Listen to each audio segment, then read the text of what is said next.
Hello, marketer, and welcome to another episode of Lean Mean Marketing Teams. I'm delighted today to welcome Chia, CMO at Ryderwear and head of PUSHH Fitness to the podcast. Ryderwear is a fitness apparel and footwear brand and e-commerce retailer, and PUSHH Fitness is a related fitness app. Since joining Ryderwear as a CMO, Mal has helped grow the company by 150% in 12 months. Prior to this, he was an early Uber employee, launching multiple cities and leading Uber Eats in South Australia. Mal has also consulted or worked in-house on globally recognized brands and startups. What you'll quickly find in this interview is that Mal is part marketer, part startup guy, and part technologist. He's attracted to startups and scale-ups due to the fast pace and impact that he can deliver in a short space of time. So what we unpack in this episode is what it was like to work at Uber and Uber Eats in the early days when they flew new employees to San Fran, how Mal's interesting career has led him to his current role at Ryderwear and PUSHH. We explore how Mal has rapidly grown and scaled a modern marketing team at Ryderwear and how the PUSHH product team works, as well as how the marketing team works with other functions. Then we get into how Mal has created alignment and driven effectiveness in his team through a laser focus on clear accountability and measuring the things that matter. There's a great chat at the end about wigs, not the things you wear on your head, but something much more important. We talk about how Mal has driven a data-driven culture at Ryderwear and how this has led to new opportunities to drive profitability and success for the company. We discuss whether it's possible to create a startup culture within a marketing team inside a traditional company versus a startup, and what leaders can do to nurture this. Last but not least, we discuss some of the leadership lessons and failures that have helped shape Mal's leadership style today. So as always, a lot covered in the show. If you hear something you like, but you're washing the dishes or on a run and can't write it down, then remember to head on over to our website at growthgenerators.io, head to the podcast section and download the detailed notes that we take on every episode. Enjoy the show. Welcome to Lean Mean Marketing Teams with Ty Hayes, where you'll hear from leading CMOs and thought leaders about what it takes to create a high-performance marketing team. This podcast is brought to you by Growth Generators, a consulting firm that helps CMOs design and build modern marketing teams that drive growth. If you need help optimizing your marketing team, head to growthgenerators.io. Now, let's get on to the show. So welcome, Chia, CMO at Ryderwear and head of PUSHH to the Lean Mean Marketing Teams podcast. Hey Ty, good to be here. Yeah, and great to reconnect. I think we met back in 2010 at a social media and higher ed conference over in Melbourne. Yeah, social EDU. Good times at that conference. Yeah, I remember things were like very much in its early days, whole social space. Yeah, it was. Yeah, we were so young and naive then. I know. Absolutely. We've got a few more scars and learned a bit more since then. Certainly do. Can't wait to hear more about what you've been up to since then, and maybe that's where we can kick off. Do you want to just give us a brief overview of your career today? Yeah, I never really intended to be a marketer. I started off as a DJ, actually. Started going out playing in nightclubs and things like that. But it's kind of through that I fell into marketing and ended up where I am now. So through that, ended up working in marketing, learning how to run a business, and really falling in love with the marketing space and the digital marketing space in particular, which kind of then led me to really focus on digital and social and working a bunch of really cool jobs like the Adelaide Fringe, University of Adelaide, heading up the digital team there, into startup land, where I ended up working at a couple of mobile payments and food ordering startups before Uber Eats, which eventually led me to Uber, where I at Uber was one of the founding members of Uber Australia, in the first 20 people around Australia working on that. Sydney originally, then launching Adelaide, Canberra, Newcastle, Wollongong, a bunch of other markets before heading up Uber Eats in South Australia, which kind of led me to do other things before I landed at Ryderwear. Yeah, interesting, mate. Started as a DJ. I love that. Yeah. Do you still mix a bit? Not really. Pretty much happened once I had my first child, started to peter off, and then with my second child, it became non-existent. Yeah, I used to play the guitar and write songs, and that's gone out the window too. That Uber experience must have been fascinating. Did you meet the founders, talk to them, and what was the culture like and that whole experience like? Look, I think that a lot's been said about the Uber culture, both good and bad. The opportunity to work on a company which is scaling so quickly and had such determination and such clarity of vision taught me a lot, and a lot of lessons which I've now taken through to the rest of my roles as well.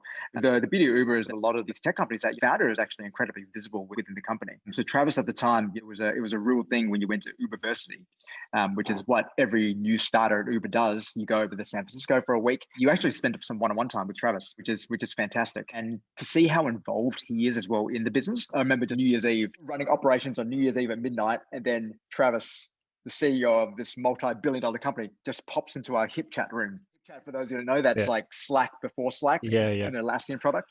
Yeah. And he just pops in and just like asks, how's everything going? What's going on? Oh, you need to look at this metric. And you're like, oh yeah, you're right. Cool. And then you go fix that. And then he leaves. Yeah. And you're just like, did the CEO just pop into little old Adelaide's room and just, Yeah. just offer some advice about how we can optimize? Yeah, it was a great experience, and learning, what's possible, but also learning what you're capable of as well, in that sort of environment. So it's super fun. Yeah. Fantastic. And it seems you've got a bit of an entrepreneurial bent. You've started some of your own businesses and seem to be drawn to startups or scale ups. Do you know where that attraction began? Yeah, funnily enough, for the DJ side, music was a big part of my life growing up. Growing up very much into music, like yourself, guitar, was in a few bands. So funnily enough, my music loves are heavy metal and hard rock and dance music. So I try to reconcile that. There was a time when I was about 12 or 13 where I was just obsessed with becoming a DJ. I was playing a bunch of other instruments and just wanted nothing more than to own turntables. I didn't have the money to buy Technics turntables. So, begged my mum to buy them for me, and she agreed to, on the condition that I pay her back. And I was like, well, how am I going to do this? So I decided that I was going to do it by becoming a mobile DJ. So got the decks, he bought me the decks. And then I started going out and like speaking to parents at school, speaking to the school itself, and ended up doing school discos, birthday parties, all sorts of things. Until I earned the money to pay her back. But then that spun into a mobile DJ business, which I did with a few friends of mine at school. That was a lot of fun. So that was my first business at the age of 14. And then through that when I dropped out of uni the first time, I was like, well, I want to be a DJ. Started running nightclubs, started a new business to run nightclubs, festivals, touring DJs. That was a lot of fun. Yeah, so that's kind of like when it all started, and then started and exited a couple of companies since then. Yeah. And always had that attraction to companies which I can really build, and have a say in like taking them to their next stage. Yeah. Interesting. Entrepreneurship and marketing is a great combination, and to have that entrepreneurial bent and means you're hungry to drive growth and find product market fit and all those good things. So I'm looking forward to digging into a bit more of that during this discussion. So I thought for today, given the show is all about how to design and lead high performance marketing teams, we could start by talking about how you've gone about building a modern marketing team at Ryderwear that's driving growth and kicking goals, and then maybe what you've learned about leadership and culture through your career that blends startup, tech and marketing. How does that sound? Yeah, sounds great. Awesome. So starting at Ryderwear, you've been there almost 2 years, one of the top 50 people in e-commerce in Australia. Well done. Coming in at 34 by Inside Retail. So tell us what you're brought in to do there and the journey you've been on.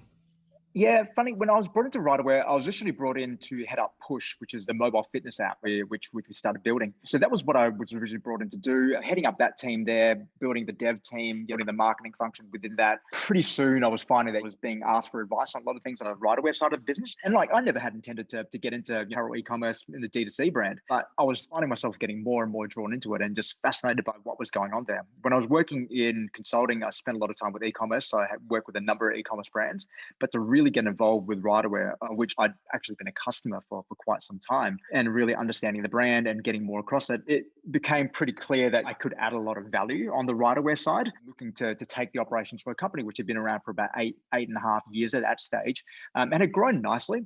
But as soon as I got there and I started interrogating the data a little bit more, I was like, there's so much upside. There's so much untapped potential here, which is then towards the end of my first few months there, I was like, we started to see the value in maybe shifting my role across and to working more on the Ryderwear side and working more on the group as a whole, which is then why they created my role of Chief Marketing Officer across the entire group. And maybe if we backtrack just for the audience, they may not be familiar with Ryderwear. I know it's got a bit of a cult following for the audience. Yeah, why don't you tell us a bit more about Ryderwear and PUSHH products and category it's in? Yeah. Absolutely. So Ryderwear is a gym apparel company. So we make gym apparel for men and women and also footwear as well. We've been around since 2009, originally starting as a very bodybuilding focused brand. So working with like some of the biggest names in bodybuilding and also in fitness modeling as well. And having that really strong focus on that really hardcore gym culture. In the last couple of years, starting to pivot, slowly evolve, more all-encompassing. And over the last 12 months, we've really had that strong focus on not just being about the hardcore gym goer, but basically anyone looking to live a stronger, fitter lifestyle and being more about how do we empower people through strength and fitness. And that's really where, by building the brand and really focusing more on that narrative rather than just like we are for the hardcore and we are for the elite, it's really helped our brand grow a lot. But it's through the evolution as well that we decided to create an app, PUSHH, because we saw that there was a niche in the market there to focus on that sort of customer, with more training, more advice, but also looking at how we could leverage our expertise as well in terms of all the athletes on our roster. How could we help shine a light on them and what they're doing, which is why we decided to create one version of the Push app. The app has since evolved to where it is now, which is more of a, again, focus on strength and fitness for women. It's still got a lot of that in there. And also recently we opened a gym a month and a half ago as well. Yeah, wow. Yeah. Yeah. And the market for it, like it's an e-commerce brand, I imagine, so you're distributing globally? Yeah, so we're a D2C brand. We do have a very small wholesale business, fulfillment centers in Australia, US, and the UK. Distribution centers in the US and UK have only come about in the last 12 months. We actually set them up during COVID, which is crazy. Yeah. Normally, it's a years long process. You do a lot of tours and visits and things like that. Not knowing when that was going to happen again, we were doing tours via Zoom. Being walked around warehouses, talking with people, doing reference calls, and not being able to physically see that as well was quite a learning experience. I got to say, sure. the business has primary markets AU, US, and UK, but also, like I say, having a bit of a cult following as well in some very random countries around the world. Yeah, brilliant. So tell me about how you've grown the team and how they're organized. The marketing team's funny because when I started, the marketing team was a very, very flat structure. It was made up of a lot of people who are very generalist, I guess you would say. People who are kind of sitting across multiple functions with no real clear ownership of a channel. Was a marketing manager at the time, which I think there were about 10 or so people who reported into them. What I did when I got there was really to reorganize the team and look at giving people, first of all, more accountability and ownership of different channels, to make sure that everyone, when they went to work, knew exactly what they were responsible for, knew exactly what piece they owned. Part of it was like looking at all the different teams. First of all, making sure that everyone knew what they were accountable to in terms of like a revenue metric or a traffic metric or something like that. That was a key part of it, because before it was like everyone's doing things, everyone's busy, but no one was actually responsible for driving a particular outcome. So that was something we looked at. Then we looked at all the different teams, looking at all the different functions. How do we actually structure them better? How do we group people together that were responsible for similar functions? So with that, you created a brand team and a digital team. So the brand team primarily looking after the campaigns, social, the more storytelling elements of what we're doing. And then the digital team then focused on platforms in our systems, and more of our always on activity. So looking at, first of all, Shopify as being a key platform, and then our performance marketing as well. Performance was something which we were doing everything in-house and not particularly well, so it was never really fully leveraged. I've got a background in performance marketing, so for me that was instantly an opportunity to scale. So bringing that in, I was fortunate that the best performance managers I've worked with before were able to bring him into the team and really help scale that function quite rapidly. So that was great. And also email as well, making sure like email and SMS, we actually had someone who owned that as well. Before, that was just something which a few people sort of dabbled in, but no one really owned. But then actually appointing someone to say, your job now is to own our email and direct communications channel. That just meant that suddenly had that laser focus. It didn't before. It's such an important channel, isn't it? It's one of the few ones that you really own and control. And I imagine you've got a reasonable sized database. We do, but also just in terms of just segmenting that database as well. Who we're communicating to, you're looking at high value customers or past a particular lapse point or things like that, and actually starting to put together tactics to be able to drive more revenue from them, really increase their LTV and retention. That for our business has been a real game changer. We're still very early on in that journey, still quite a way to go, but we're starting to take steps there. But going back to the question as well, data as well, and making sure that people actually knew where the data was and to own that data. So I guess one of the simplest things that I did was actually just to go, okay, cool. I set up a Google sheet for everyone, set what their metrics were, and went, cool, every Monday, you need to fill this out. And everyone's like, where do I get the numbers from? It's like, okay, cool. I can show you how to get that. But after I show you, you need to fill this out. That was probably the simplest thing in terms of just making sure everyone knew what they were responsible for, and where to pull that data from. So every week at our one-on-ones, we have really clear talking points. Everyone knows their targets. Everyone knows what their metrics are. You have no excuse. So now we're talking about this. We've got a really focused conversation around, what we're doing to move the needle on these things. Yeah. Yeah, it's so important, isn't it? Having those real clear outcomes and key results and just accountability. This is your metric, go chase it. And I imagine it gives people more ownership and flexibility. They're doing something that's not working. Well, what are you going to do differently? How are you going to shift the needle on that? How are you going to experiment? Did you bring in any other kind of data scientists or any new roles to the team that have really strengthened it? Yeah, so we brought in a dedicated e-commerce manager. Previously, again, Shopify was a channel which many people owned and many people touched. Well, many people touched it, but no one owned it. But then bringing in someone who was solely responsible for merchandising, making sure products were properly uploaded, but then also developing different promos we could run on site, who was then responsible for AOV and conversion rate, able to run A/B tests. massive game changer in terms of our ability to properly leverage the Shopify platform. We brought in a search manager, so someone again who's responsible for building backlinks, looking at our on-site stuff as well in terms of SEO, structuring how our influencer and social media teams worked. Previously, they worked separately. We brought them together, working on the same one. But again, then along with that as well, I mentioned before about creating different teams of a digital and a brand team, then actually appointing leaders for those teams as well, and making sure that you had the right leaders who could then own those, but also work well together. Because ultimately, everything in marketing, as I'm sure you and your users are aware, there's so much overlap and crossover. Performance doesn't exist on its own. Performance has inputs from the brand, from the creative team, and vice versa as well. How does it work with the Push team and the devs then? Are they in that digital team or are they elsewhere? Technically in a separate business. Yeah, completely. Okay. So we've got another entity which is Push Fitness. Yep. So they sit within that organization there. So I am across them as well. Obviously, the developers and the UX, they very much is focused on the Push side of business. Marketing, however, is now shared a little bit across them. Just obviously as economies of scale, and efficiencies to be gained by having a performance manager look after both Push and Ryderwear rather than having separate people working on them. And in terms of the product, do you have roles focused on a specific product, like growing a certain category of your apparel or growing the Push Fitness app, or is that spread between the team? There's different teams. On the Push side, we're a small team of Push. So there's 6 of us who work on Push. There's 5 people who work full-time and then myself. On Push, we work fairly collaboratively in terms of we look at what the data is telling us. Mixpanel, we look at the insights coming from Mixpanel in terms of what people are doing on the app, where the bottlenecks are. We've got our key metrics set up. And then we use that to guide, okay, well, we can see that this particular metric isn't where it needs to be. All right, let's sit together, let's design a solution, let's discuss it, let's discuss the problem. And then the UX designer will then come up and develop a solution for that. We'll workshop it. We'll do some initial testing, prototyping before we then go on to build that. On the Ryderwear side, in terms of the apparel and footwear, again, we've got a procurement manager and we've got a fashion team as well who marketing works super, super closely with. So we meet, feels like we meet every other week. We're constantly looking at the data to tell us what's selling, what's not selling, what's generating returns, what's generating faults, what's generating tickets, and just to understand like where should we be focusing our effort? Are there gaps or are there areas where we need to go deeper in? So one example is that going back about 2 years ago when we would order a fairly even split of colors. It wouldn't be more of one color than the other. It was pretty much just like, we've got 5 colors, cool, 20%. But then from looking at the data, we start to look at it and go like, hang on. Basically, black and charcoal are like 70% of the sales. So suddenly it's like, okay, well, let's order 70%. What is it going to be? Black and charcoal. Let's not bother with it.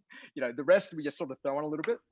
So even just by looking at the numbers and rather than just relying on gut, it's helped inform what we're buying, what we're purchasing, but then also what we're then moving on to design with future collections as well. And that leads to profitability, doesn't it? You don't have wastage and you're focusing on those higher value, higher selling products. Yeah. Absolutely. You've got to give the people what they want. Brilliant. And in terms of then, what have you done to get that brand and design team working really closely together? Obviously, everyone's got a clear accountability. They've got the metrics in place. They're reporting back weekly. But yeah, there are other things you've done to get those teams really working together. Getting people to share a lot more. I guess the nature of the business is that where it grew pretty steadily, but then in the last few years, a couple of $1 million to like 5 million to 10 million. Those sort of jumps meant that the team space of like a couple of years went from being like 6 people who can handle a $5 million operation to then going like, oh, we need 20 plus people now. Along the line as most, and I think you kind of did you touch on this in the Frankenstructure podcast? I think you might have touched on this one, is that you just organically happen. You grow and then suddenly these teams form. If you don't then work on putting the right systems and structure and culture in place, that drops off. So I guess making sure that people are regularly sharing back as well and started to talk more regularly. So one thing was that I've got my leadership team within marketing and we meet minimum once a week. And then making sure we're setting up in terms of like our project management tools. So we use Monday for project management. Everyone's loading everything in there. Yeah. And then we discuss it. We're properly planning out projects. Everyone knows what they're accountable for.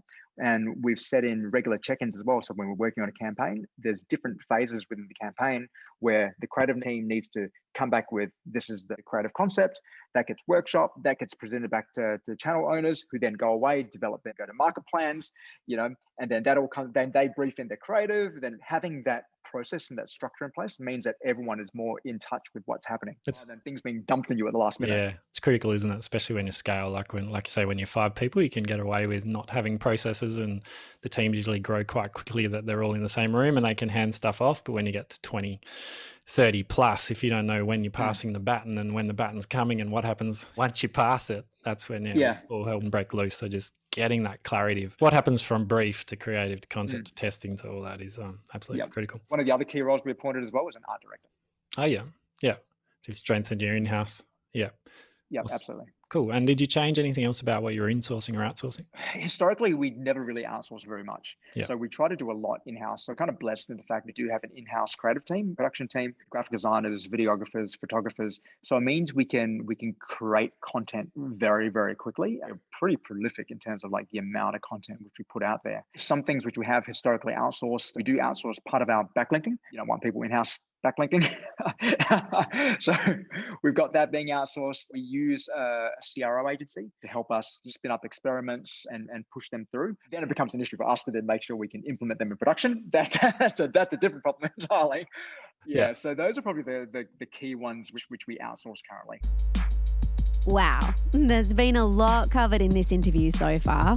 As a marketing leader, we know you like to spend more time taking action and less time taking notes. So we've got you covered. We packaged up all the tips, strategies, and resources from each episode into some beautifully crafted notes just for you. Not ugly AI-generated transcripts, but real notes taken by a real person on our team. To grab the notes, head on over to growthgenerators.io, look out for this podcast episode and download the notes. But be quick, they're only live for a few weeks after the episode airs. Now, back to the show. Brilliant. And what's some of the core capabilities and competencies you've been building in the team, and how have you gone about that? I think that data literacy is a key one. A lot of our team, we've got a bit of a mix. When I joined, the team was very young, and we've since then brought on some more experienced operators to balance that out. And then part of that is then kind of upskill everyone in terms of just their understanding of data, but also understanding where they fit in. So in terms of building competencies, we've been doing a lot of work. One thing which I did when I started was actually to do monthly lunch and learns. Just hosting monthly lunch and learns with the team and just focusing on different topics on each one. So one of the ones we focused on was data and just like Excel 101. And just running through everyone, just some basic functions and how they relate back to their work, setting up a lot of dashboards and showing people how to set up the dashboards as well within Google Data Studio, setting up a Google Sheet, linking that to a data studio. It's been an eye-opener, just people just not understanding how to look at the data as well and how to think differently about problems. Communication is a big one as well. Just as the team has grown, we've got 27 people just in marketing alone, making sure that we are talking with each other. Even things like, making sure calling together a project meeting, who needs to be in that meeting, how a decision is being made. It sounds pretty basic when you've been around for a while, but if you're just starting out and this is your first or second job, it's so important to understand how these things happen. And what good looks like, so that you know how you need to operate. Sounds good. And are you kind of running like Scrum or Agile or sprints or anything like that? Within different teams. I think the brand and campaign team, it's very much waterfall in terms of how they work, because that's the nature of what they do. It has to play out like that. Digital team operates in sprints. If they own a product, they can just keep iterating and developing and building on that product. So it makes more sense within them. The push team works sprints as well. Fantastic. And so a lot of changes there over the last couple of years, building all our competency around the data and the digital and how the teams work together and the brand and the e-commerce. So what are some of the results you've seen? Last year, we drove 150% increase in top line revenue and also an improvement in gross profit margin as well. So pretty much two of the key metrics in e-commerce. So that's probably the big one. And looking at really focusing on retention as well. So we've seen average purchase frequency has increased quite significantly over the last 12 to 18 months. It's had about a 20% increase throughout the time, which is phenomenal. LTV has been roughly the same as well. I guess those are two of the key metrics. But in terms of visibility online, really driving home what our purpose is as a brand. Before, that wasn't really clear, but people are getting a better understanding about what that is. So in terms of our content and the engagement, which we're seeing on social, in terms of our NPS scores, we're starting to see that just consistently increase at that time. We did have a bit of a hiccup in terms of NPS last year, and basically we couldn't keep up with demand. That did bite us a little bit. And I think that hurt a lot of e-commerce brands around the world. So we did experience a bit of a dip there as we tried to meet demand, particularly in the US. But now that seems to be resolving itself. Oh, well done. Amazing results. Might switch gears then now and kind of go into the leadership and culture piece. So How would you describe the culture in the team? It's very collaborative. So we make sure that everyone is talking more than they're not. We're very supportive of each other as well. Everyone knows that they've got each other's back and that if anyone needs support, needs help with anything, we're always there as well. And like I mentioned before, having that clear accountability as well has been a real game changer. So knowing exactly what they're accountable for, what they're responsible for, and really owning that. One of the great values we took out of Uber is an owner, not a renter. In terms of just own those metrics and have the attitude of being an owner. Ask yourself, if that was my money, would I spend that on that campaign? And just being able to look at that, it just changes your whole mindset and how you approach things. And I imagine you have OKRs at the whole organization level, then the marketing level, then team. And do you go down to individual, or how do you make sure that you don't create silos by having real clear accountability and people aren't going, well, this is my metric, I need to get that. The OKR journey's been a funny one because we do use OKRs. When it was originally implemented, it went all the way down through to the individual level. And then we scrapped that. It was just getting too granular. People in the warehouse going like, I don't understand what my OKRs are meant to be. And it was like, okay, cool. So we backtracked and left it at function level. So in terms of different channels, each channel knows what they're accountable for and what the OKRs are, then within the department and then rolling up to the business. But again, having that real clarity, and there was a lot of time spent back in 2019 about educating people about what OKRs actually are. Coming from Uber, it was ingrained in what we did. We had like OKR dashboards, and you knew like everyone had drunk the Kool-Aid. You knew straight away, these are your OKRs, these are your North Star metric, and everything like that.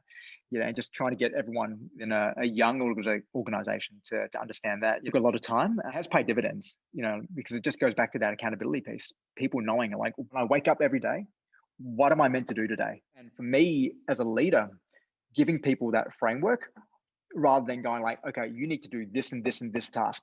It's like, I don't want to do that. I've got like 8 or 9 direct reports. Like, I don't want to do that for everyone. But if you know exactly with clarity what you're responsible for, cool. That's it. How are you achieving that? Yeah. And it makes your job so much easier, doesn't it? Because you're then freed up. You're not in the operations and the tactics. You're still leading by making sure those metrics are being hit, but you're giving accountability to the team, and that gives them ownership. And if they're good at what they do, then they should get a reward from that in terms of the intrinsic motivation of meeting goals, achieving success as a team together.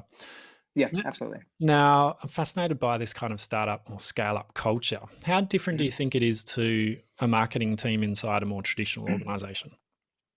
Yeah, great question.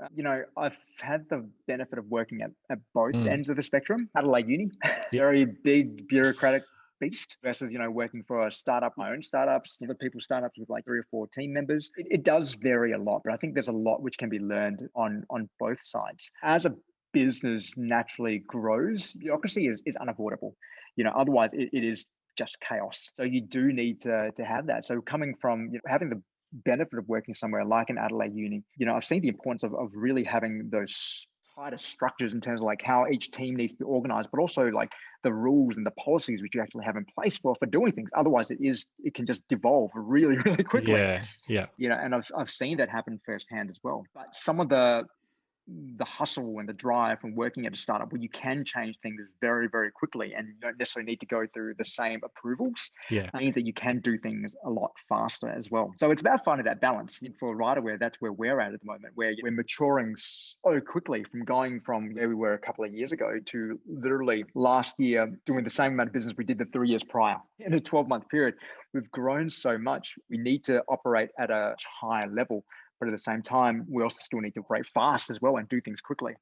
So, and it goes back to what we were saying before is in terms of having that framework. Everyone understands what their accountabilities are. We can be sometimes flexible in terms of like, what are things which require head of brands approval versus what are things which require the CMO's approval? And anything on that, just go for it. And have you seen more traditional teams, or do you have any advice for those that are in a more traditional marketing team? What can they do to embed a bit more of a startup culture or to create a bit more hustle in the team? Obviously, we talked about OKRs, we talked about lean process mapping, and we talked about agile kind of ways of working. I know when I was at Curtin University, we did hackathons and days that got people through a design thinking framework within a day or two and open their eyes to different ways of doing things, and then set up project groups to actually implement and execute on that. And that just changed the mindset of the team to, we can do things differently. And we did the lean process mapping and looked at, well, I don't need to sign off every step. How about this process? And let's remove 10 of those steps, and would that make your life easier? And so there's those things. But have you seen anything else that more traditional teams can do to get more of that hustle and give teams more accountability without totally devolving any governance requirements? Mhm. Yeah. Yeah, probably the best one is that Chris McChesney. You might have heard of him. He's a business author. He wrote a book called The Four Disciplines of Execution, and Mm. he's got this concept of a WIG, your wildly important goal. The exercise which we did at My Budget actually, where we went through and identified what are the key metrics within the business. So we, as a leadership team, sat down and worked through that. Then we did it with our teams. Then look at, okay, well, if this is the target we want to achieve, what are the leading metrics which feed up into that? All right, cool. Then let's focus on those. All right, then what are the leading metrics which feed into that, and that, and that, and that? And we sort of went down that process. And then once we were able to identify what those leading metrics were across the business, we then went about setting up cross-functional teams, bringing people from all the different silos per se into these conversations and then going, okay, what are we going to do to hit that? And again, it goes back down to giving people that ownership. But then that then went on to, okay, cool. We've now got these WIGs we need to hit, these wildly important goals, which each one of these cross-functional teams have identified, which we need to hit. All right, then what are the initiatives we're going to spin up from that? Which is then when we then implemented an agile framework and then running it in sprints, breaking everything down to that whole process like ideation, design, delivery, analysis, then back in again. So we then put that into 2-week sprints, and in a very short period of time, budget anyway, we were able to spin up a lot of new initiatives in terms of content we were creating, new things we were putting out in market, at a much faster rate. When I got there, it was like the opposite of Ryderwear in terms of like the majority was outsourced, and it's all happening so slowly as well. Content was being outsourced, performance being outsourced. There was very little which was actually owned. So what I did was bring that all back in so that we can actually start executing some of these ourselves and actually having our destiny in our hands again. Yeah, absolutely. Makes a difference having that resource and capability in house. You're not waiting on an external provider who may have other clients to service. And I think working in sprints, and I think the other big key to that is those cross-functional teams, giving them the focus and freedom just to work on that week, not bombarding them with too many other projects. I think that's where in larger organizations, people they're drowning in so many projects and sometimes not that clear accountability, where if you can strip that away, do some of that design thinking, work out your WIGs, have a clear goal, and then say, right, you 5, got all the skills you need on this team. You've got 2 weeks to hit that experiment, find out what the obstacles are, find out what works and what doesn't, and then go again and go again and go again. And I think the rate of learning, that's the other big benefit of this. If you're experimenting, 10 times faster than your competition, then you're going to find the right button that works a lot sooner than someone that's doing campaigns every 3 to 6 months or not in that experimental mindset. Quickly, before we get to the last 5, 2 more questions in the leadership space. What's been your biggest leadership mistake in your career? So my biggest mistake was probably back when I had my first leadership role actually in someone else's business, I should say. So this is back in like 2006, I think. Lead up to this was that, I was the digital marketing manager at the Adelaide Fringe, so heading up the digital marketing for that organization. But because of my background in music, I was tapped to become the general manager for Fresh FM, which is a youth radio station here in South Australia. I'd been a member at Fresh and been very passionate about the station for the decade prior to that. So they reached out to me and it felt like a really great fit. But the mistake I made was that thinking that, okay, as the leader, I needed to have all the answers. I was running the show. So that was the biggest mistake I made, where I went into this attitude of like, okay, well, I'm calling the shots. You're doing the do, but I'm the one telling you what to do and things like that. It was a really hard lesson for me to take as well. In terms of staff left, I eventually left the role because I just wasn't able to, outside my capabilities at the time anyway. So I wish that the lessons I know now, but it was a learning experience, if I reflect back on it, there's so many things which I would have done then, but I'm glad that I had that experience because that was a real wake up call for me to go like, if I want happy, engaged staff who are productive, I need to change what I do. I need to change the way I approach things. And how I work with my team. Yeah. And did the realization come quickly or slowly? Was it only with a bit of wisdom that you worked out what you did wrong? Or was it once staff started leaving, you started reflecting and going, something ain't working. What am I doing here? What am I doing wrong? Yeah, there was a period where there were a couple of people who left in very short order. At the time, there was like, something which I did. They were like, oh, nothing which you've done. But then I look back on it, and then a couple of other things started happening, and it just didn't feel like the culture which I wanted. And I kept asking myself, why doesn't this feel right? Yeah. And I was very fortunate at the time that I had a really great mentor. We caught up, and he was also quite involved in the business as well. We caught up, we had a lot of very long conversations, which kind of brought me around to the fact that, okay, well, there's a lot of learning which I still need to be able to lead this organization. Fresh at the time was 12 or 13 full-time staff, a couple of hundred volunteer members, a board of directors. And I'd never experienced any of that before. So it really was a really steep learning curve for me. And I looked at it and went like, I don't think I can actually, like, where I am right now in my life, I can't, like, it was just too much. So it happened for me pretty quickly after we had that conversation. I realized that this wasn't the culture I wanted. And it probably took me like a couple of months to really think through, is this actually what I want right now? And then make that call. Yeah. Interesting. I think each job's kind of a stepping stone, isn't it, on where you're going, and take those learnings with you. The mistakes, I think, teach us more than the good things sometimes, what we're doing right. And have there been any other leadership lessons that you've learned through your experience or from mentors? Any last tips you want to share? Main one has probably that accountability, that transparency, that communication is so key in everywhere where I've worked. And it's things which, I've picked up along the way, but now have really cemented for me from Uber and then moving forward as well. The importance of, as a leader, making sure that you are vulnerable, but then not only do you display all of those things, but you own your mistakes as well, that you're not impervious. And I think these things help to build trust amongst your team. I've had a lot of leaders before who set themselves up as an alpha. I don't think that really flies now. I was talking with someone this morning about how it's okay now for me to be working from home today to look after my daughter who's sick, where you think back like 2-3 years ago, like, what are you doing? Like, you can't do that. No. But now it's, yeah, exactly. Yeah. One of the good upsides of COVID is that empathy, I think, that we all now have for each other, and being more honest and open with each other, which is what the foundation of trust. Yeah. Fantastic, Mal. Well, we are now up to our fast five. Are you ready? I am. Okay. So what do you believe are 3 essential capabilities or criteria of a high-performance marketing team? I think I just said it before. Just accountability, communication, transparency. Yep. Beautiful. And you've mentioned this as well, but your team's culture in one word. I think you mentioned collaborative. Is that not the word you want to go with there? Or I'm actually going to change it. I'm going to say supportive. Supportive. Yep. I like that. And what is one metric you've successfully used to track and measure team performance? I know we've talked about OKRs, and I imagine you've got different ones for different teams, but do you have any roll-up NPS or anything that you use across the team? Across the business, NPS. Yeah. Because NPS captures everyone as a whole, not just one particular function. Yep. Fantastic. And what's one skill or capability you've learned recently that you wish you developed much sooner in your career? Having hard conversations, just not being shy about having them, just nipping it on the bud. It took a long time for me to learn that one. Yeah. It's just paid off dividends now. Comes with maturity, doesn't it? But especially when I don't think many people regret making those tough calls. In the end, they often regret not making them sooner. Faster. Yeah, absolutely. There's also a great thing about, you've got to set a standard as well. And if you don't have those hard conversations quickly,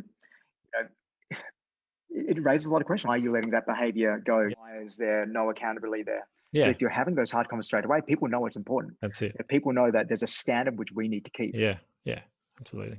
And what book or books have you read that you found yourself recommending to others, or you think our audience would gain value from? The $1 Billion Coach. I've heard of it, haven't read it yet, but it's on the list. Yeah. It's a book about Bill Campbell, who was Steve Jobs' mentor, but also mentored Agent Sergey Brin and a bunch of other, top founders and CEOs in Silicon Valley. And it's fantastic, just his leadership style and how he used that to help so many businesses just grow and scale and build these super high performing teams. Yeah, fantastic. I have to check that one out. Yeah. So what are you most excited about in the future for Ryderwear and PUSHH? So right now, probably the thing which I'm most excited about is I love playing around with new tech. So we've implemented a new marketing automation system, Emarsys. So looking at what that's going to be able to deliver for us. You're very much in the early days there, but I think there's going to be a lot of fun to be had. All reports, it's going to be able to drive a ton of value for us. Sounds exciting. And where can people go to get in touch with either you or to find out more about Ryderwear and PUSHH? Yeah, so Ryderwear, you can head to ryderwear.com. Push Fit, that's push with 2 H's, fit.com. Or if you just want to find out more about me personally, just malchia.com or just look me up on LinkedIn. Yeah, fantastic, Mel. Well, it was an absolute pleasure catching up with you again after many years and learning all about your background with the tech and startups and marketing and your time at Uber and all the gold you've been kicking at Ryderwear and some of those lessons around and advice around how to create that kind of startup culture in more traditional teams and some of the benefits of that and using OKRs and the design thinking. So fascinating chat. Thank you so much for your time, and I hope we can catch up sometime soon. A pleasure. Thanks for having me, Ty. Thanks so much for listening to this episode of Lean Mean Marketing Teams, brought to you by Growth Generators. To say thanks, we've packaged up all those tips, strategies, and resources into some beautifully crafted notes just for you, so you can spend more time taking action and less time taking notes. To grab the notes, head on over to growthgenerators.io, look out for this podcast episode and download the notes. But be quick, they're only live for a few weeks after the episode airs.